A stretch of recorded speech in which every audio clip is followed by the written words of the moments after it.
পেটের ভেতর বিমানযাত্রীর ইয়াবা বহন এয়ারপোর্ট এপিবিএন কর্তৃক হসাবিতে ৩০৮০ পিস ইয়াবাসহ আটক ০১ জন। হজরত শাহজালাল আন্তর্জাতিক বিমানবন্দর এলাকায় ৩০৮০ পিস কথিত মাদকদ্রব্য ইয়াবা ট্যাবলেটসহ পেশাদার মাদক কারবারি চক্রের ০১ জন সক্রিয় সদস্যকে আটক করে এয়ারপোর্ট আর্মড পুলিশ ব্যাটালিয়ন।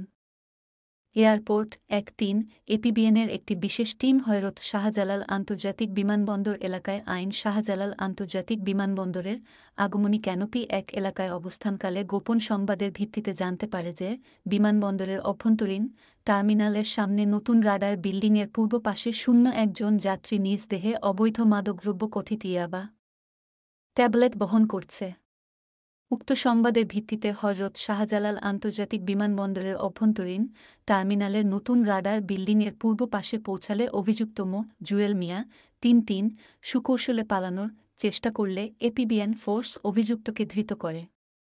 তার কথাবার্তায় সন্দেহ হলে এয়ারপোর্ট এপিবিএনের বিশেষ টিম অভিযুক্তকে এপি অফিসে নিয়ে আসেন এবং বিধি মোতাবেক জিজ্ঞাসাবাদ ও তার দেহ তল্লাশি করে। জিজ্ঞাসাবাদ ও তল্লাশির এক পর্যায়ে ধৃত অভিযুক্ত জুয়েল মিয়া ৩ জানান যে তার পেটে তিনি কথিত ইয়াবা ট্যাবলেট বহন করছেন। ঢাকায় ইয়াবা পরিবহনের উদ্দেশ্যে বিমানযাত্রার আগে অভিযুক্ত ব্যক্তি জুয়েল মিয়া ৩ ইয়াবাগুলো কয়েক ভাগে ভাগ করে কালো টেপে মুড়িয়ে কলা